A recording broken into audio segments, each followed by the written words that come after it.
Friday. This meeting is being called to order at 1 minute after 5 p.m. Welcome, everyone, and thank you for joining the February 16, 2022 regular meeting of the Richmond Rent Board. I want to go over a few reminders before we begin. Members of the public were asked to submit requests to speak on any item on the agenda, including their name, phone number, an item for which they wish to make a public comment to Cynthia_Shaw at ci.richmond.ca.us by 3 p.m. today as described on the first page of the agenda. If you wish to make a comment on any item on the agenda and have not emailed me your request, you must do so in accordance with the first page of the agenda before the item is called. Requests received via email during the meeting and after the deadline to submit comments will be accommodated as is reasonably possible and will be limited to a maximum of 1 to 2 minutes, depending on the number of commenters as more fully described in the Rent Board meeting agenda procedures. This meeting is being conducted as a Zoom webinar. Members of the public are considered attendees and will be muted the duration of the meeting unless called upon during public comment and unmuted by the webinar host. The city cannot guarantee that its network and/or the site will be uninterrupted. Please note that this meeting is being recorded and all statements made during this webinar will be on the public record. The first item on the agenda is Pledge of Allegiance to the flag. 1 second, let me share my screen here.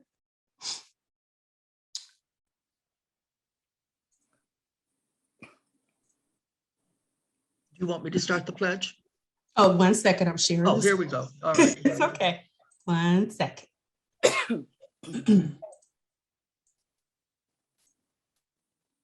Just sometimes it's a little slow here. There we go. Can you guys see my screen? Yes. Okay.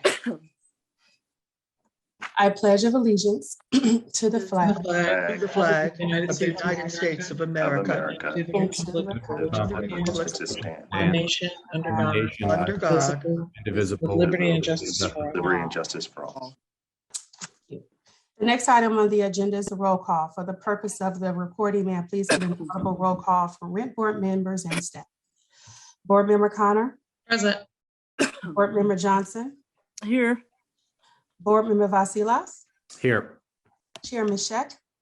Here. I'm sorry, Vice Chair Mishek. Here. Okay, Chair Finley. here.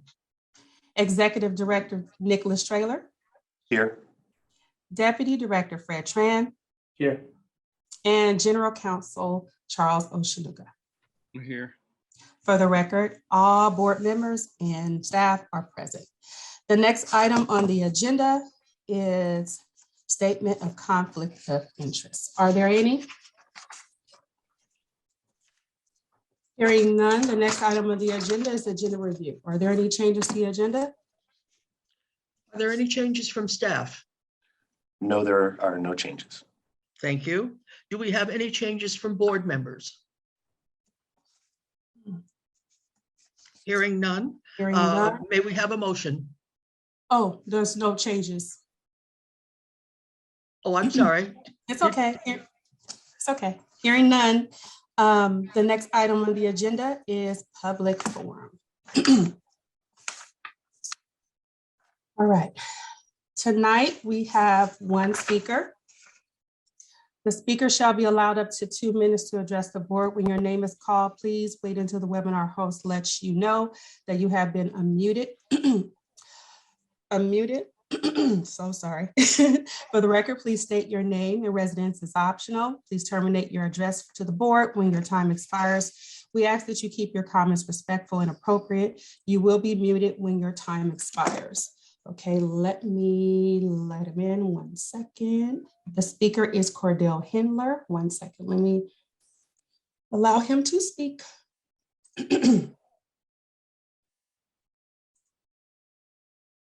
Stop my share real quick because I have to see him. All right, let's see if he's here. Here, can you hear me? Yes, you may go ahead. Sure. So good evening, Chair Finley, board members. My name is Cordell Handler, and I'm a Richmond resident. So I was going through the agenda packet for today, and as far as F5 is concerned, I explained this to the city of Pinole council members last night at their meeting, and my concern is that I think that the public should be able to come back into the chambers, because I've been passing through there in the last couple of weeks, and it's not the same without the rent board and staff in there. So hopefully at some point we'll be able to do like a hybrid, because the city of Berkeley, they just had their hybrid meeting about 2 months. Only one member of the public had attended throughout the whole meeting. So I'm kind of thinking about going back to do like a hybrid model. But as far as F5 goes, I'm thinking to be more appropriate, because I'm missing the board members, and the board members missing the public. So hopefully at some point we'll be able to return in person. That's one. And then finally is I was looking at the minutes from the previous meeting, and there's a typo in it. It's when I say council, it's council, it's COUNCIL, to put that in for the record. So it's Council of Industry. So I just want to make that observation. So, and let's see. Oh yes.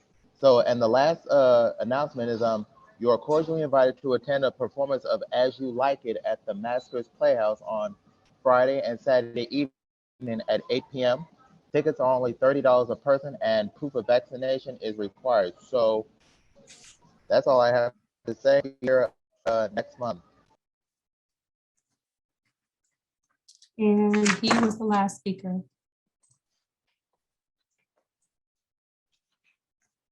Okay, the next item on the agenda is approval of the consent calendar. Okay. We had nothing pulled from this consent calendar, so may I have a motion, please? A motion to accept the consent calendar as is? I'll make a motion to accept the consent calendar as is. I second that Thank you so much. motion. May I have a second, please? I second the motion. Thank you very much. May we have a vote, please? Yes. Board Member Connor? Yes. Board Member Johnson? Yes. Board Member Vasilis? Yes.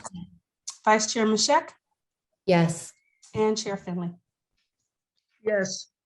Okay, motion passes to accept approve the consent calendar. Passes unanimously. The next item on the agenda is item G1 under study and action session. Item G1 is to receive an overview and discuss the objective of the fiscal year 2022-23 rent program operating budget, options, and corresponding rental housing fee study, and provide direction to staff. There are no public speakers on this item.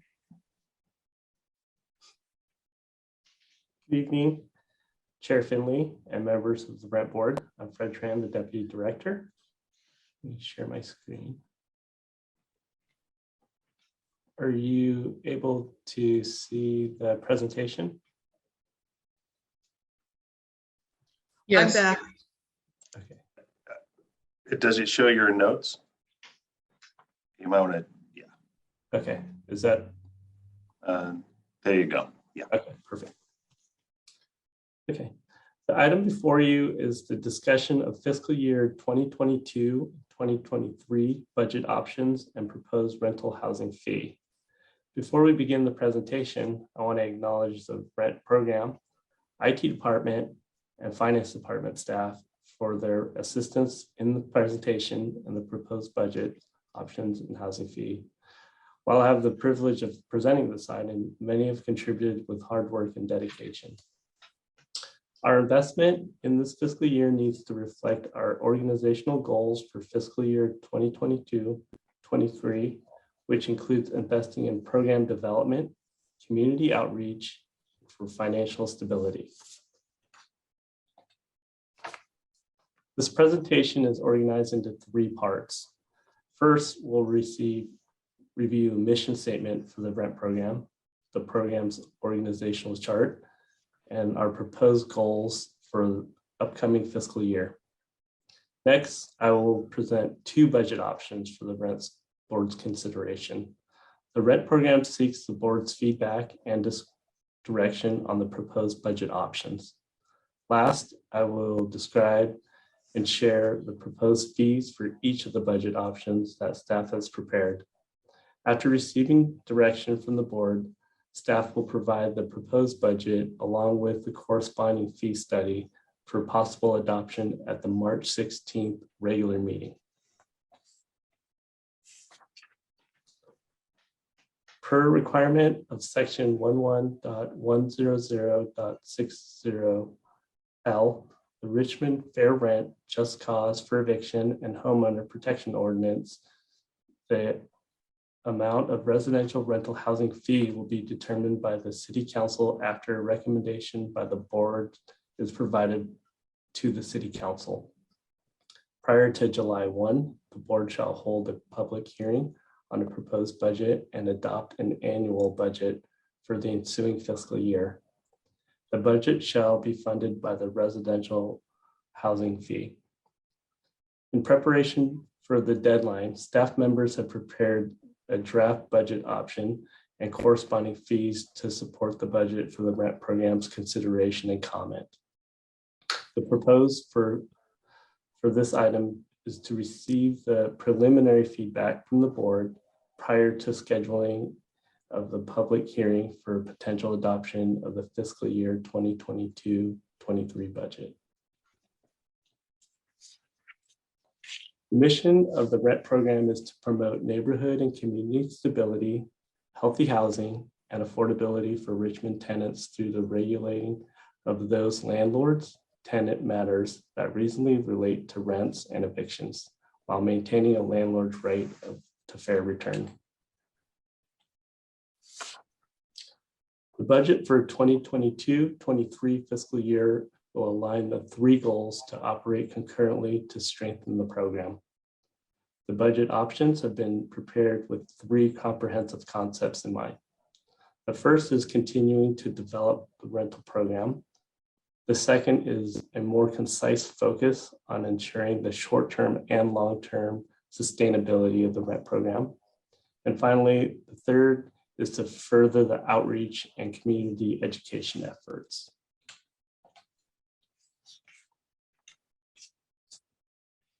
In greater detail, here are the goals that correspond with each broader concept. Starting with the rent program development, we will continue to invest in proper training and offer professional development to ensure staff members are knowledgeable on the rent ordinance and current laws. The program will continue to develop online services to increase middle options for landlords and tenants, which will provide better tools to calculate the maximum allowable rents. The next goal is program sustainability. The program will continue with ongoing collections of rental housing fees. This process is critical to provide sufficient resources for current operations and sustainability of the reserve fund. Staff retention is vital to the program's sustainability and development in the future. The program will continue to work collaboratively with other departments in areas where agency goals align and strengthen the enforcement of the rent ordinance and effectuate its purpose.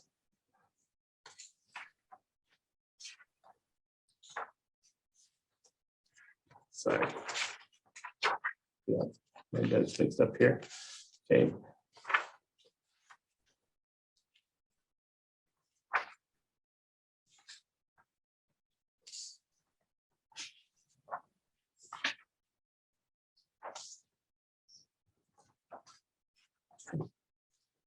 The next is outreach. We're going to have an increased awareness to publicize and distribute the guide to rent control in Richmond and continue online outreach services. We're going to expand education efforts through targeted outreach to specific groups and tenants, and also to the landlords. And ultimately, we'd like to either consider the development of our online track it system or consider purchasing another capital outlay for a different system. In accordance with the rent ordinance, the rent program's budget is funded by the residential rental housing fee by the Richmond landlords. This chart contains a summary of the budgeted fees, the funds expended, and the amounts collected by the agencies from the inception of the program. Please note, collection efforts for current fiscal year and past fiscal years are ongoing. In 2019, the rent program entered into an agreement with the collection service to assist with the recovery of non-current fees. The dollar amount collected and collection rates are expected to increase efforts to continue throughout the year. The property enrollment project is essential to ensure invoices are accurately being calculated and collected. The program is actively recruiting for additional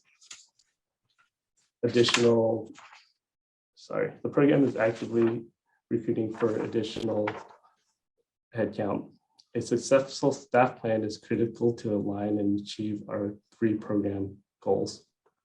The rent program is currently budgeted for 12 full-time employees and 1 administrative intern. Of the 12 employees, 9 are currently filled.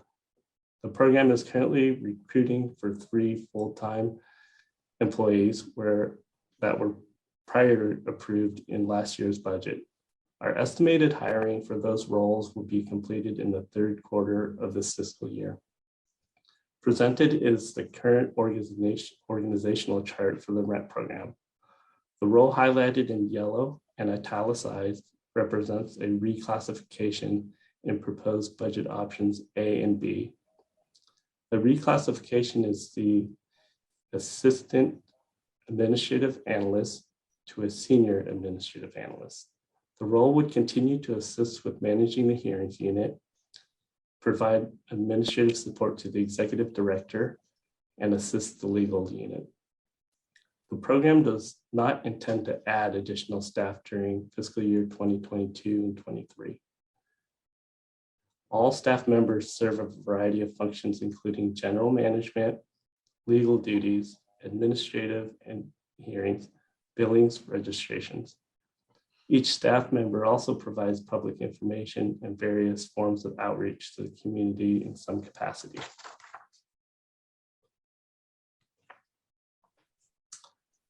The program is actively recruiting for those 3 vacancies due to staff attrition. While the hiring process has been steady, the leadership is working with the Human Resources Department closely to bring on new staff. Remote work currently with market conditions has slowed down the hiring process, and the diminishing pool of qualified and interested candidates have slowed down our progress. Salaries for more competitive and with the private sector, which now offers higher wages and potential equity with the company, has also been a challenge. During the pandemic, the agency's ability to hire, train, and retain staff, for example, in this current job market we've had key staff members either recruited or left for other agencies. Retaining and developing staff will be primary focus for the agencies in this fiscal year. Thankfully, we have a core dedicated staff in place and capable of performing many duties with our unfilled positions, but staff can only handle taking on multiple duties for so long before burnout results in further attrition and reduced quality of work. Proper training and development of the new staff will be vital for the success of the agency. Leadership met with staff, and it was apparent that opportunities for advancement and further development are essential for providing staff program stability.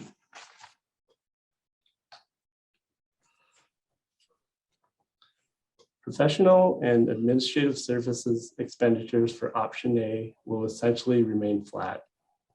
Option B will be discussed in further detail with an increase in professional services for information technology. Other operating expenses for mailing, postage, and office supplies will decrease approximately by $9,000. The program is awaiting the fringe benefits, cost pool for insurance, administrative charges, and civic center allocation from the finance department. These charges may impact the calculation of the fees. We are scheduled to meet with our budget analyst tomorrow to receive further guidance for the city cost allocation.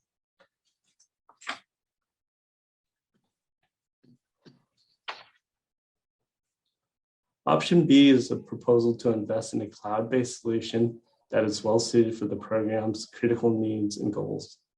The system can be custom tailored to our programs to increase the efficiency and accuracy. Technical support is available to the SaaS provider. The availability of modules consistent to the CRM database and storage of rental data such as property addresses, landlord information, and active or interaction logs is also available, which would also include the history and summary of submissions and notices that have been filed with the rent program. The system would also integrate billing and invoices, online submissions, property enrollment forms, tenancy registration, and rent adjustment petitions would be available for owners online. Finally, the system will allow for comprehensive counseling and petition case management.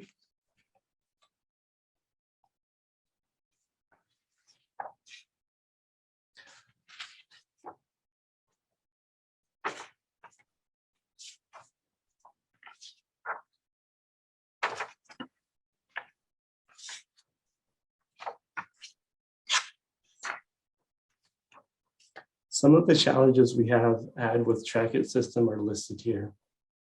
Originally, the platform was developed for the building and code enforcement department permit functions. The rent program incorporated our needs with the system. Unfortunately, the processes and requirements do not always align. There's only one IT staff member that maintains the support for the entire system citywide. IT staff must create a custom script to generate a report. The program must compete with other departments' priorities to request a report and may cause delays. Trackit is not a very efficient database system for the rent program. Staff must engage in many steps just to make simple updates, for example, landlord's billing information or other necessary revisions to the landlord's data. Owners do not have access to or visibility to the ownership information and billing data and tenancy registration information. Trackit also does not offer the ability to manage cases. In fact, the hearings unit currently manages the petitions individually on a manual basis.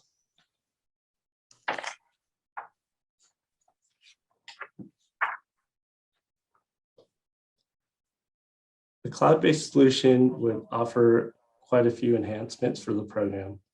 The program needs a system designed specifically for our rent program. Solutions are available that include a CRM, billing and invoicing, online rent registration, and case management. Technical support and response time would improve with a system designed for the agency to regulate rents and evictions. A system that can integrate with other solutions and the website to secure the data will increase the accuracy and information of all units. Property owners will also be able to access the rental information, billing data, or tenancy rent registrations online through a specialized landlord portal. Rents can be generated and customized by staff through reporting functions. Annual general adjustments and maximum allowable rent increase calculators can be built to aid property owners and managers with their annual rent increases. Essentially, better and clean data will increase the compliance for the program and the collection fees. Here you see both options that are proposed. Option A has an estimated cost increase of approximately $33,000. The total estimate budget, including risk reserve at 18%, is just under $3 million. Fees would be consistent with prior year's proposed fees of partially covered units at $124 and fully covered units at $219. Option B is similar to option A, with the added cost approximately of $100,000 with the new cloud-based system tailored for the program's needs. The proposal of the partially covered units is estimated at $129 per unit and $228 per unit for fully covered.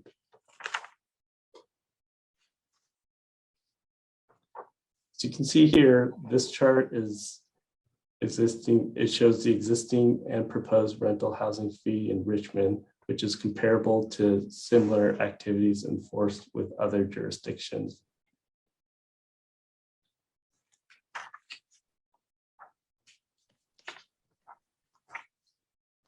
Both option A and B will keep the program on pace with the 10-year financial projection.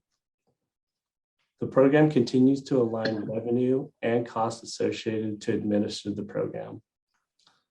If the board elects to adopt option A, the fees essentially remain the same as the prior year's fiscal year. The financial consultant hired by the board, Mr. Kevin Harper, CPA, advocates for a gradual and steady increase in fees to mirror increases in the cost of doing business, which includes capital investments such as upgrading the rent program's database system. If the fees remain flat for many years, it more likely may have landlords experience a sticker shock when fees are increased significantly in subsequent years. Additionally, by not having fees in a reasonable manner consistent with program's needs, the agency may find itself unable to effectively and efficiently administer services to the providers. On the other hand, option B raises the fees in a reasonable manner that is still in line with the 10-year projection and allows the rent program to successfully deliver its services. The reserve remains consistent at the 18% recommended by Kevin Harper, CPA and Associates.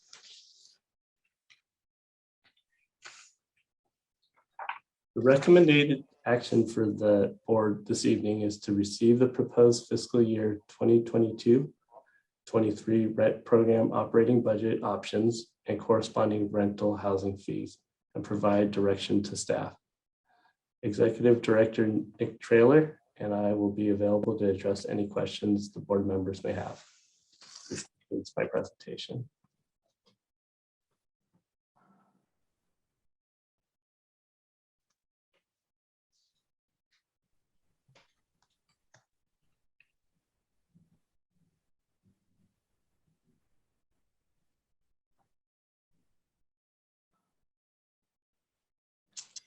Chair.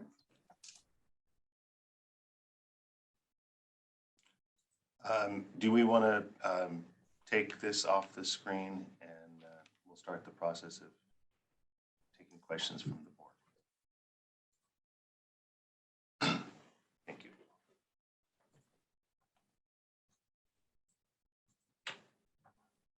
Is that the end of the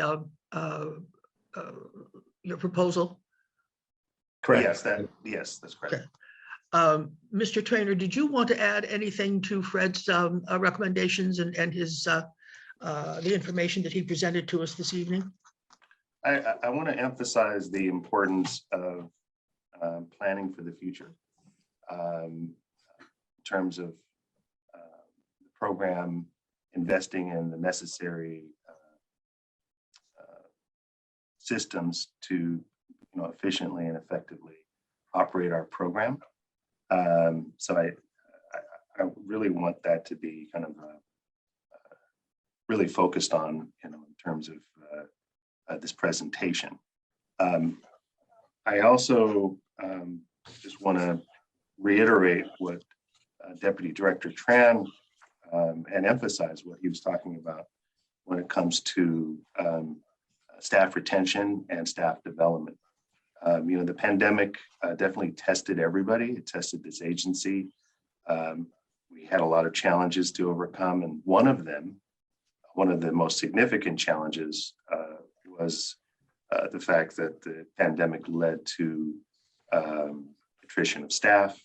It led to also a job market where some of our key staff, some of our most talented staff, I'll be honest with you, we're at risk of losing them. We want to make sure that we continue to develop their capabilities and also beyond that, just in terms of the senior administrative analyst position. I think it's important to also note that one of the reasons we're reclassifying that position is that this analyst, who not only acts as the board clerk, but also hearings coordinator, legal coordinator, and the executive director's assistant, is part of our senior management meetings. We have them weekly, and we discuss all issues pertinent to the program, and many of which are confidential. Personnel issues, as well as legal issues that may come up under discussion. And it's important to be able to include the analyst in these discussions, which in the current position, this is not capable, or there's not allowed. So this is a confidential position, which allows for those conversations to occur. I wanted to just throw that in there. But I'd probably be best just to start going through the questions. I do have other things that I'd probably like to say, but I'd probably be better to address them through the questions. Okay, and we can always come back to you, Mr. Traynor. Yeah. Yes. Board members, the floor is open to your questions, concerns, statements. Would anybody like to begin?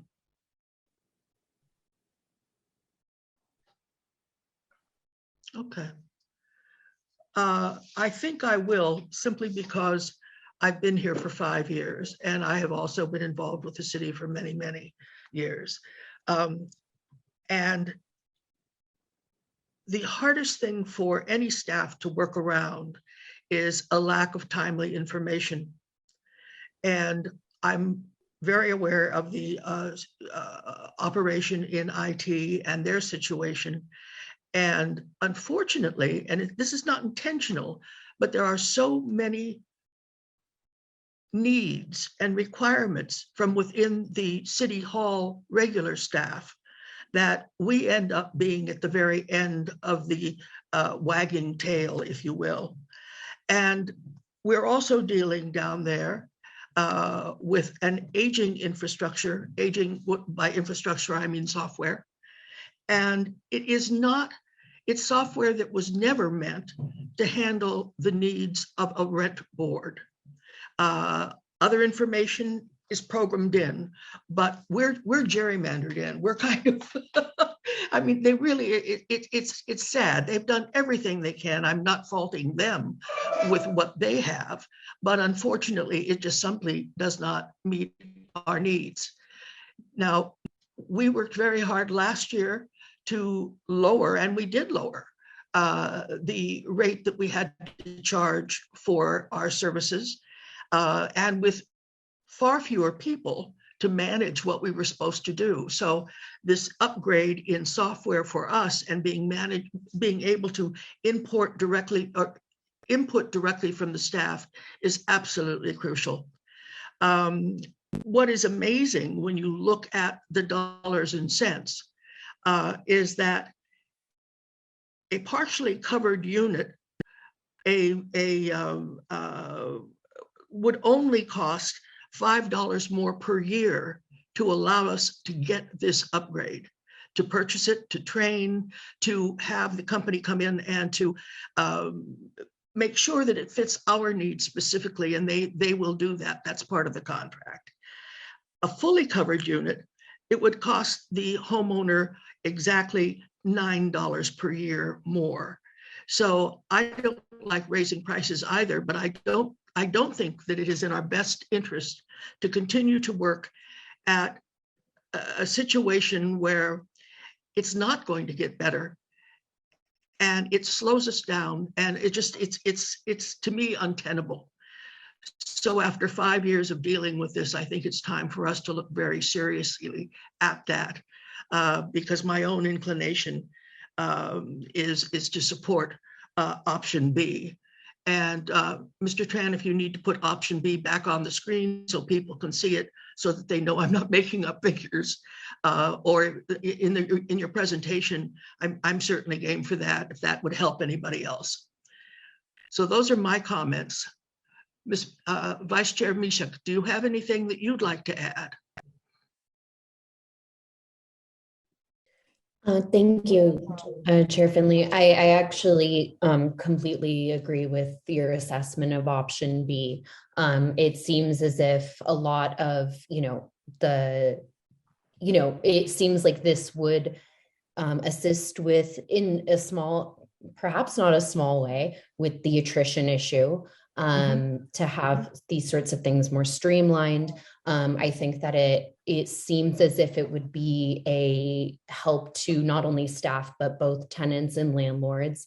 And I think that this sort of infrastructure is incredibly important when we're dealing with something as important as where people live or their income in the case of landlords. So I'm really just echoing your sentiments here. Thank you. Ms. Connor, do you have anything that you would like to add?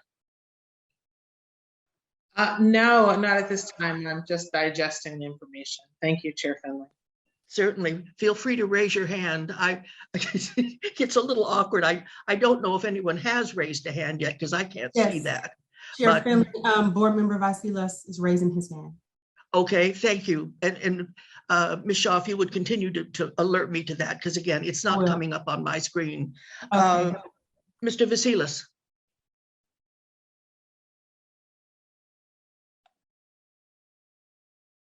Sorry, you're on mute, board member. Sorry. Is there any way we could take a look at page 15? I think it's the next page. That page or 13? No, 15.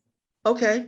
Do you think that we could get a comprehensive list of every rent-controlled city in California and just see how we compare and just categorize everything, just to see where we stand compared to other cities? Well, that gives us, on 15, it gives us Berkeley, East Palo Alto, and Santa Monica. I think if we go to page 16, that information might be there and available to us. No. Okay, let's go. Yeah, so we have published this information before in the past, where we show not all of the various rent control jurisdictions, but most of them. There is a difference between those programs that are actively enforced versus ones that are complaint-driven. Complaint-driven programs invest a lot less in outreach, usually do not have the kind of resources to provide comprehensive, customized housing counseling. They also, essentially their focus is on petitions. So for example, in Oakland, which has gradually been trying to move away from being a complaint-driven program because they just recently raised the fees by, I think, 100%. They did that in part to establish a rent registration system or rent registry. But Oakland has, part of the issue with Oakland is that they have like 600 or more petitions filed per year with, like, I don't know what the count of number of hearing examiners, but it's more than half a dozen hearing examiners that have to hear all the cases that come before them. And that's also true in San Francisco. It's true in in West Hollywood. It's true in Los Angeles. These are programs which have a greater number of units generally, and so therefore the fee is smaller. But they also tend to their program is designed to respond in a more passive or complaint-driven way. And so it wouldn't really be appropriate, although we definitely can put that slide up there. I can access that slide and show it to everybody. But it's kind of apples and oranges. I mean, they're both fruit, but our fruit is different. So that's why we don't have all of them together, but we certainly can show it to everybody, if the board would like to see that. And Board Member Vasalas, this is Mr. Oshanuga. Just to answer your question, I believe your question is, where's the comprehensive list, right? And just to answer your question, it's included in the packet. I'm not sure if you have it in front of you, but it would be in your packet. It's attachment 2 under item G1, and it's page 29, if you're looking at that. And that's like what, 13 cities or so? Yeah, that has about 1, 2, 3, 4, 5, 6, 7, 9 cities on it. 9. Yep. Beverly Hills and maybe one more newer jurisdiction, but it has most of them on there. Okay. Thank you, Mr. Oshanuga. Mr. Vasilis, does that answer your question sufficiently, or do you have more information that you'd like to share with us? No, I think that's fine. I was just looking at a list of, I think these are the top 3 that we're showing here, but if it's in the packet, then that's helpful. Yeah, and again, Mr. Oshanuga is correct. It's page 29 out of 33. Okay, cool. And it's broken down according to services. Great. Thank you. Ms. Johnson, do you have anything that your hand is still up, Michael. Okay, thank you. Ms. Johnson, did you have any thing that you'd like to share with us? Not at this time. Okay. All right. We do need to give staff a recommendation simply so that they can go forward. And we either, we can adopt the proposed fiscal year 21 or 22 with A or B as the proposed budget. We can certainly receive and approve the revised housing fee study, but that will be tied to which one we opt to use. So we have a dollar figure there, and then direct staff to prepare a resolution consistent with the rent board's approved fee study and budget, recommending to the city council adoption of the 2-tier fee. So I don't know, at some point we're going to have a motion on this, just so that staff can go forward. So does someone want to propose a motion? I think you need to call public speakers first. Oh, I'm so sorry. Thank you, Charles. Do we have any public speakers? We don't have any public speakers on this item. I'm sorry, I couldn't. There's no public speakers on this item. All righty, no public speakers. Therefore, we're back to discussion or a motion.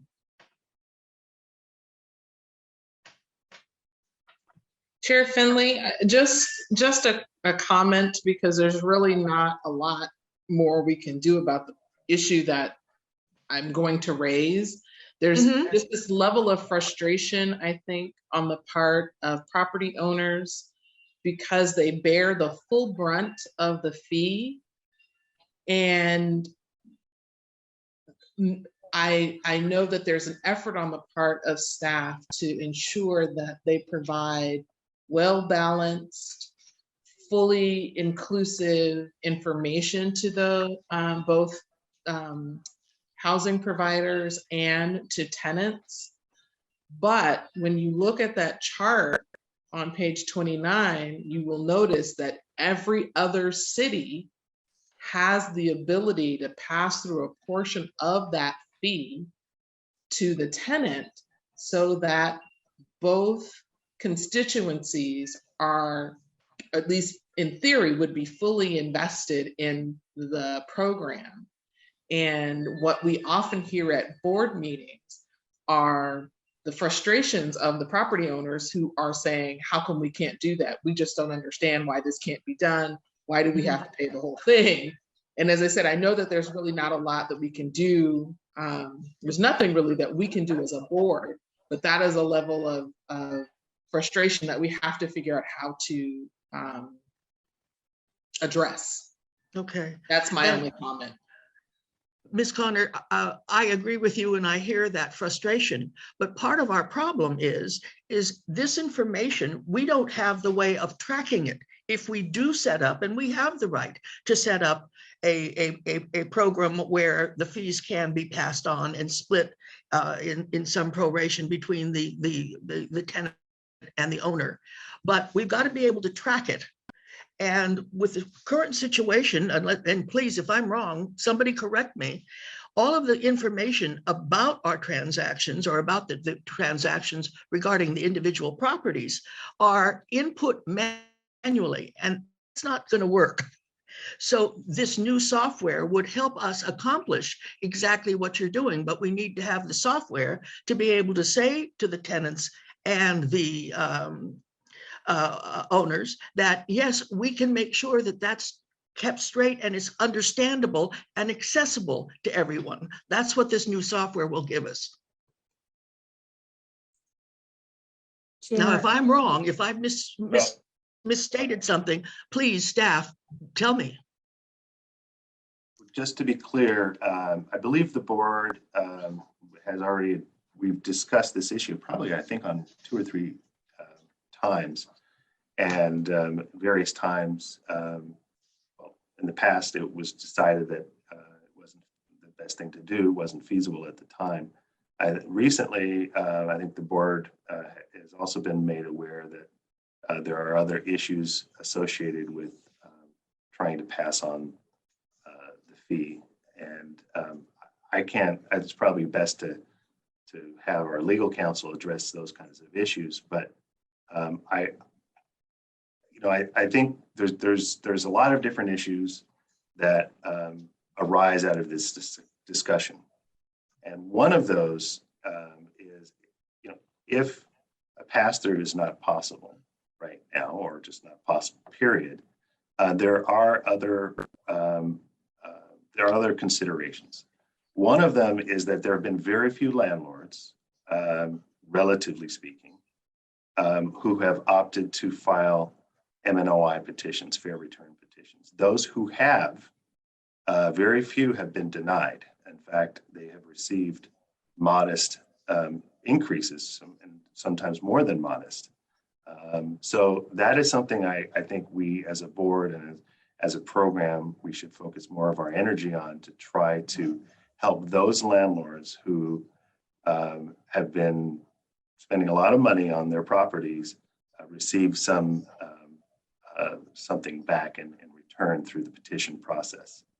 It's also important to note that the rental housing fees are not only are they tax deductible, but they are included as an expense in any fair return analysis. So there is not a 50% split, but there is a way to pass on some of the costs through the petition process, but also taxes as well, or recover some of the costs. So, yeah, I just want to make it clear that there, even if it's not possible right now, or to actually pass on, half of the fees or part of the fees to tenants, it's important for us to also know that there are other ways for the fees to be, for landlords to be made whole in these kind of situations, or more whole, I should say. Mm-hmm. Chair Finley, Board Member Vasilis has his hand raised, as well as Board Member Connor, but Vasilis had his hand raised first. Okay, and you're saying Board Member Connor was first? No, Board Member Vasilis is first. All right. Mr. Vasilis? Yeah, so it's just one of the reasons I thought that page 29 was important, is to show that with any increase of above $4, will be the second highest fee in the state. And I understand it's not, apples to apples for this stuff, but that does stand out. It stands out for a number of reasons. And as being a landlord and connected to a lot of small property owners in the city, I mean, Richmond's median rent, I would assume, is the lowest out of any of those rent-controlled cities. And the property value is probably also the lowest out of any of those rent-controlled cities. So it's a pretty high fee. And I'm torn because, I also, as a landlord having to deal with E-Track-It, I also know that system doesn't work very well. And I think, actually, to tell you the truth, the entire system of input is extremely cumbersome. I can only imagine if someone is not tech savvy at all, like how long it might take them to, let's say, file a rent increase for, 10 units or so. So I'm on board with, improving what we've got going on, because streamlining and efficiency and all of that is important. But let's not forget the fact that, that's one thing, but we also already have a really high fee, which is very difficult to navigate in this city. So there's a couple questions I have, and I've only been on here for, less than a year. But when we're talking about having 18% reserves, I mean, I haven't been a part of that discussion. I brought it up a meeting, or, maybe a couple of meetings ago, wondering why we need to have reserves when I believe Measure L allows us to take from the city if we are in an emergency. I mean, I could be wrong about that. But I mean, I'm on board for making things better. It's just that the fact that increasing our fee to be the second highest in the state I just have a really, really hard time supporting that. And to Alana Grice-Connor's point, we can't even pass that through. So if we want to look at the bigger picture, I think we have to have some bigger ideas here as how we can make this work for both sides, because just to keep tacking on costs on one end and not finding a way to make that make sense, I just don't find that to be very sustainable. Thank you. Thank you. Ms. Connor, did you wish to say something? I did. I actually had a question. The fee that is represented in option B, is that a one-time cost, or is there an ongoing service cost? That's a very good question. So that is the startup cost. So go ahead, Fred. He's been in the weeds with this much more than I have. Yeah, you're correct. It's actually the first initial year that will include actual system testing, training, as well as data migration. That's going to be the higher one-time cost. And that's where that figure that's close to 100,000 comes from. Going forward, the maintenance or the service, the software as a service cost will be approximately $36,000 annually. So we're primarily absorbing a larger amount upfront for the setup and migration of data.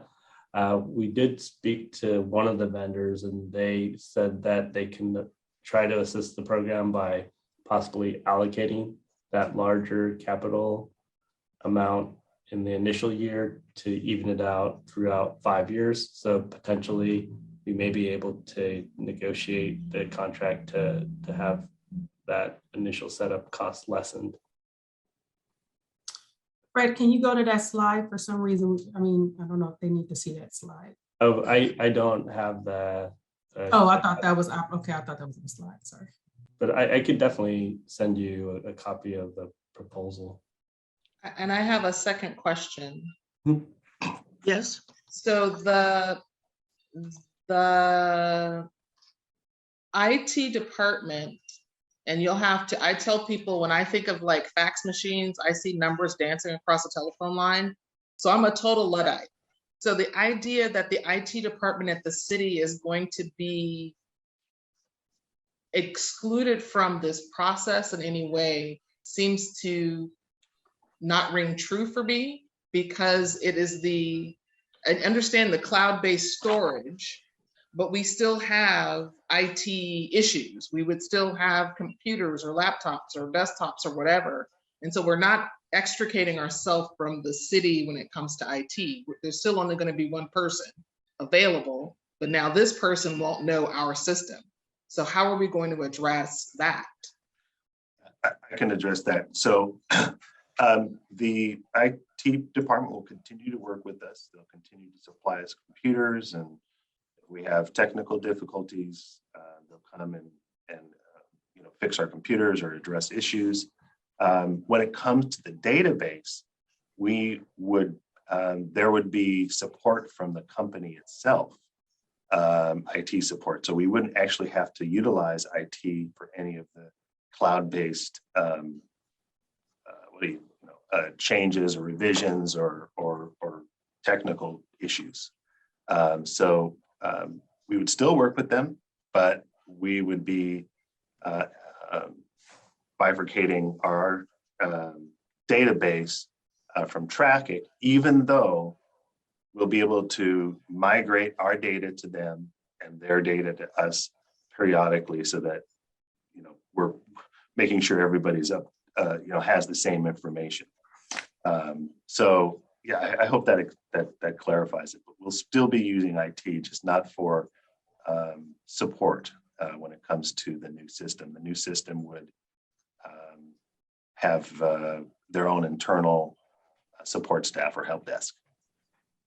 And that's included in the $36,000 service? That's correct. Yeah, so it's a subscription-based service, and this is what Berkeley uses, Oakland, Santa Monica, Los Angeles, Mountain View, Alameda. They all use this very system like this. And the idea is that you keep, instead of investing, say, $1 million into something that you own and that presumably is outdated in 5 or 6 years, that needs some major overhaul in five or so years. This is something that's updated every year, regularly, and customized to any programmatic changes that we may need to include in the program. I think there are some hands raised. Yeah, I was going to tell Chair Finley that Vice Chair Mishek had her hand up first, and then Board Member Johnson. Ms. Mishik, and then who? Board Member Johnson. Thank you. So I wanted to address, and of course, staff disabuse me of this notion if I'm wrong, but the city, in regard to the reserves, the city has canceled its reimbursement agreement with the rent board. So the rent board needs high reserves. And correct me if I'm wrong, but I believe it's to cover only the reserves at 18%, which is a bit high, is responsible because it covers only, I believe, 2 months worth of costs to run the rent board and to pay staff, or I'm sorry, to run the rent program and pay staff and all that kind of stuff. So my understanding is we actually can't borrow money from the city anymore if we don't have the money to run the rent program. So it doesn't seem appropriate to dip into reserves for basic infrastructure. I think all of us know too, if you follow Richmond city politics closely, which it seems like everyone on this board does, that the city is hugely understaffed in every department, which is its own issue. And that goes along with IT. So that's not to criticize IT at all, but that they face a huge burden. I mean, any of us who have tried to use the city website and so on and so forth, or Sire or Trackit, as board member Vasilas has named, it's all kind of unpleasant to do. So again, I think that, this obviously, that it's understandable that there's a bit of sticker shock in looking at this, this initial investment. But by the same token, if we are talking about, this program truly benefiting both landlords and tenants, this seems very much like it would do that. I also want to note too that, and I'm sure everyone will agree with me here, is that again, a huge part of retaining staff is to make sure that their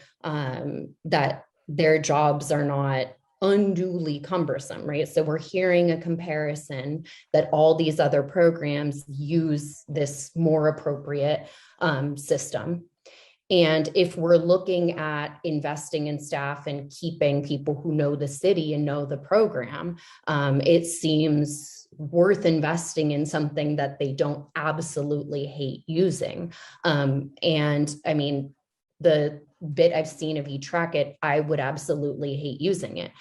So I think there's a few components here. I understand that there's the pass-through issue. I strongly disagree with the points being made here. Nonetheless, it seems like a different discussion to me, right? Like either way, this seems like needed infrastructure, and whoever it goes to, it's needed infrastructure. So it seems like a separate discussion to me of where those fees, we can talk about that again at another time, but either way, even if we do pass-throughs, we still would need to get this new system. So, or it seems wise to do so. So given that it's not a huge increase that I would imagine isn't going to bankrupt anybody, it seems wise to do it now.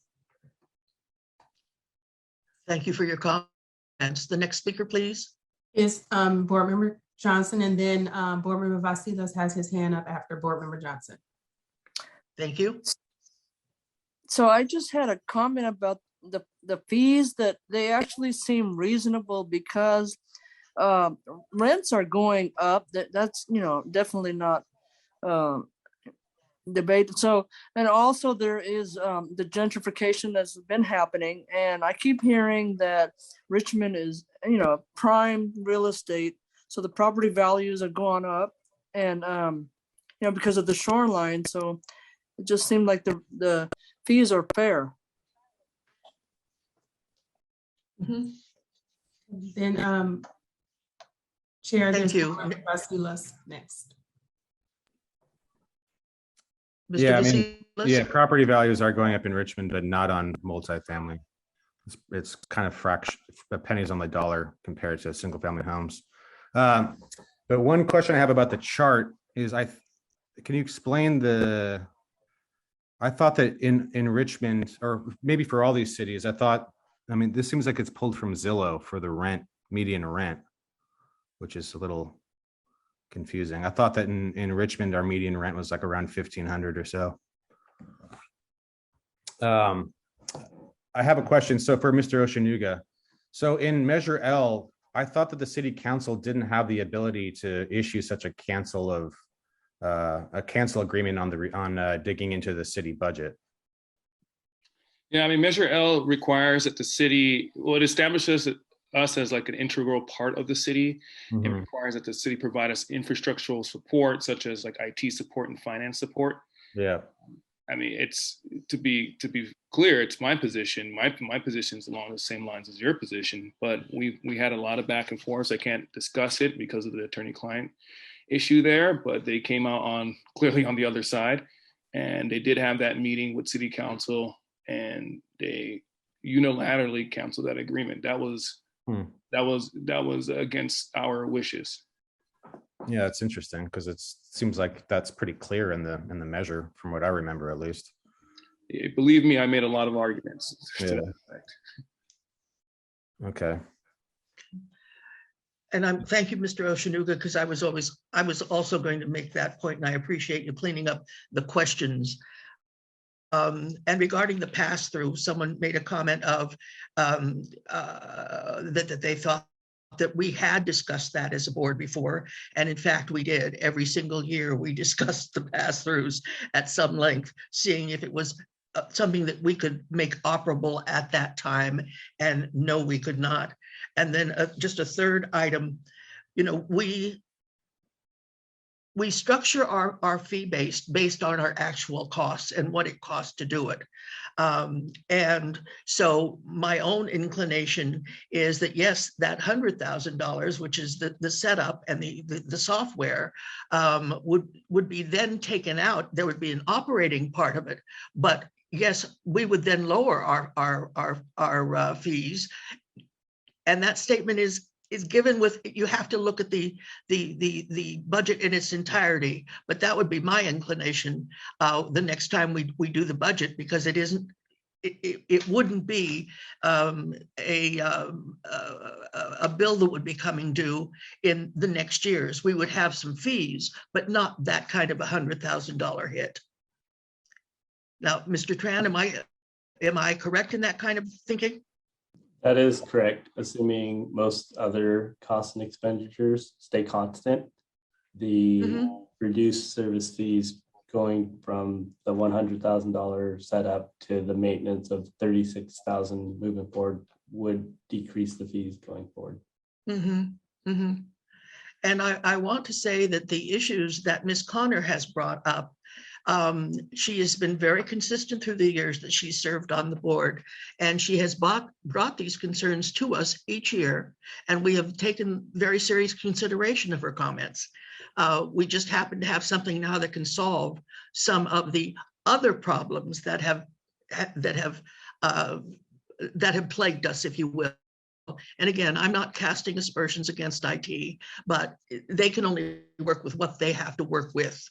And it's not set out for what our needs are. Now, any more comments from anyone? Board Member Connor had her hand up. I did. Yes? So I have Comcast, and despite the fact that I'm in a contract with them, my bill just went up again. Yep. And so I really need to understand how we can presume in our budgeting going forward that once we've spent this large figure on the program, that the service fees are going to go down substantially year over year, that we might be able to then, and all of our other expenses are not going to go up. I mean, it just, to me, it seems like we need to be really thoughtful about how we make this large outlay of money. Mhm. And whether this program, is this everybody's charging the same amount? I guess I just don't have enough information to feel good about making a decision to spend this kind of money. Okay. So anything else that the staff can share about the bid process, or the number of programs they looked at, or why we actually need this particular cloud-based program at this particular time, anything that might make me feel like I am not spending money that I don't want to spend, because I don't want to spend it. We certainly think that this is necessary spending for the continued success and long-term success of the program. As staff are able to perform work more efficiently, we should be able to keep our staff at the level it is and not continue to add staff, which is the main, driver of fee increases.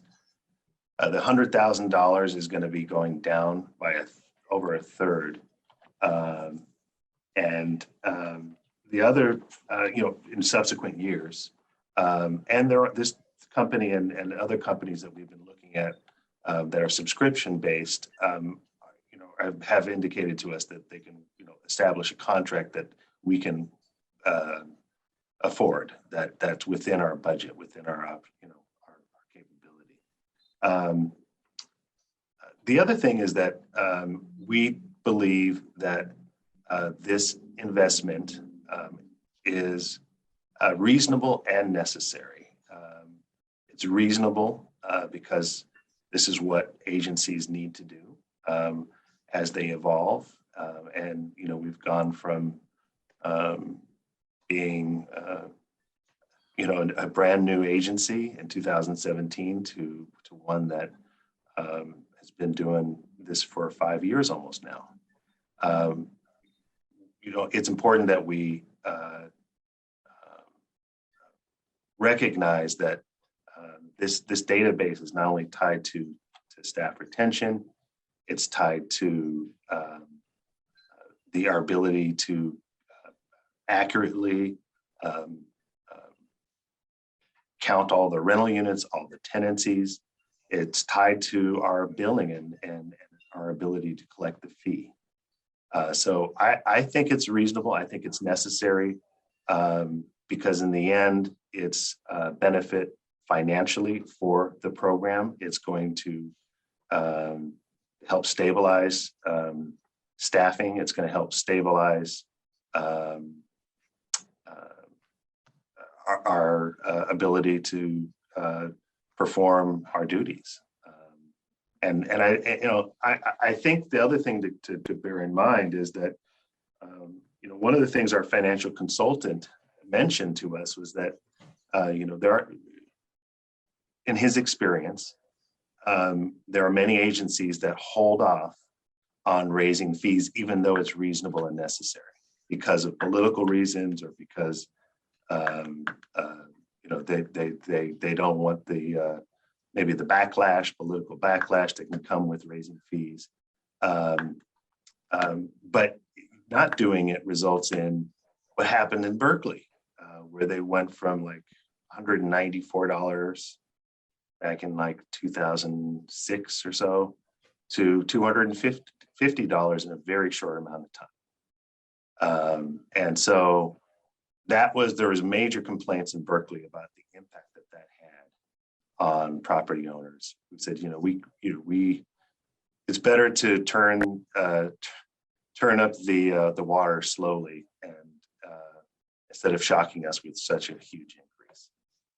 So I think it's in line with that concept, and I think it's reasonable. I think it's necessary, and I think it's important for the long-term success of our program. And I'd like to also add, it may, perception-wise, may be able to better be seen as the end user, because right now, the way the Trackit system works is primarily staff that's digging into the system for working and processing the data. And essentially, similar to one of the board members mentioned, is that they've used Trackit, and for housing providers, it's very cumbersome and not efficient. It's not outward facing. So for housing providers, they're actually considered the end user for the solution. So they actually will be able to access more and have more visibility. So it just offers benefit to staff, because there will be improved efficiency and accuracy of our data. Ultimately, it is done to try to make it more efficient for housing providers as well.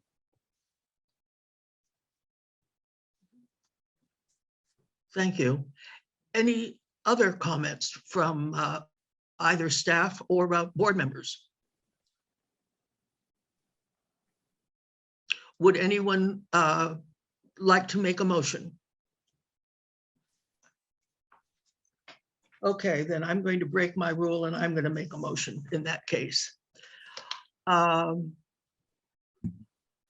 recommend that the recommendations put forth by staff for consideration of the rent board include the adoption of a proposed fiscal year 2021-22 budget to provide the support necessary for continued development of all REP program operations, and adopt a two-tier fee structure for the fiscal year 2021-22 of $228 for fully covered rental units and $129 for partially covered rental units.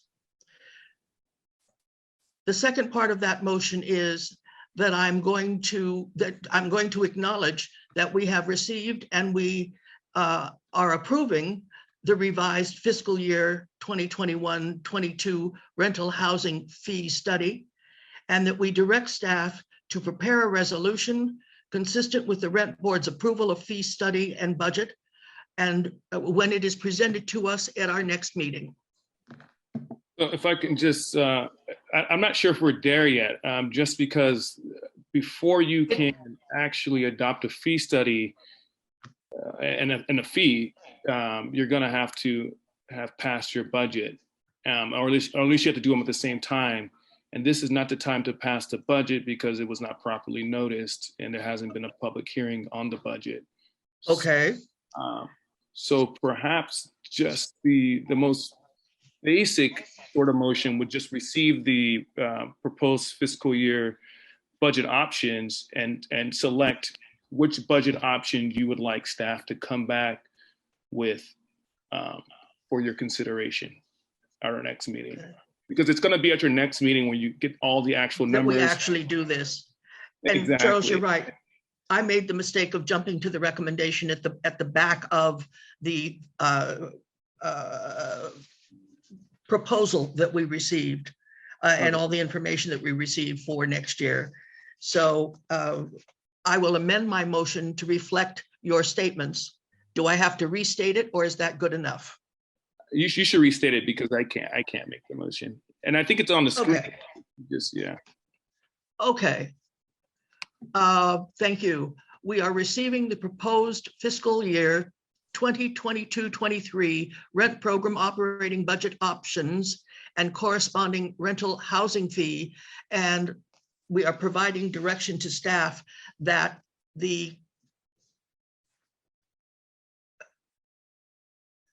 is that sufficient? I want to make it clear that I'm looking at the option number B, that the proposal is based on option number B, the figures in option number B. So if Fred or Nick or whoever's controlling the PowerPoint can go back to the last slide. No, go forward. Yeah, thank you. So yeah, if you want to do that, your motion should just simply be to receive the proposed fiscal year 22-23 rent program operating budget options and corresponding rental housing fee, and direct staff to return to the next meeting with option fill in the blank, whichever option you want. It's option. That is option number B. Okay. Is there a second? I'll second. May we have a vote? Yes, we will. If we can. Board Member Connor, No. Board Member Johnson, Yes. Board Member Vasilas, No. Vice Chair Mashek, Yes. and Chair Finley. Yes. Motion passes. Motion passes with Board Member Connor voting no and Board Member Vasilas voting no. And if I could just mention, I just want to be really clear for all the board members and the members of the public, this does not bind the board to option B. It just requires that staff come back with option B with a detailed budget, with every single line item that you can see, you can critique. And if you find that whatever, if you find that option B is no longer appropriate because perhaps the cost pool of the city is increased to the bottom line fee, you can obviously reject option B. You can tweak it. You could tweak any line item like you want. It's a public hearing, so the public gets to weigh in as well. So just, take that home with you and figure out what kind of questions you want to ask and all that stuff. Thank you, Charles. Yeah. Okay, the next item on the agenda is Board Member. Oh God. The next item on the agenda is item H under reports of officers. There are no reports of officers other than we are in the process of interviewing for 3 key positions. The senior management analyst who will be overseeing public information and enrollment, as well as providing information to the public, as well as a rent program services analyst. And we just recently interviewed a candidate for one of our clerical positions, and we sent out an offer letter. So we're gradually restaffing or staffing up again, and that's of course a relief. So other than that, Fred or Cynthia, if you have any additional things that you'd like to mention. Nothing from me. Okay, that is it on our end.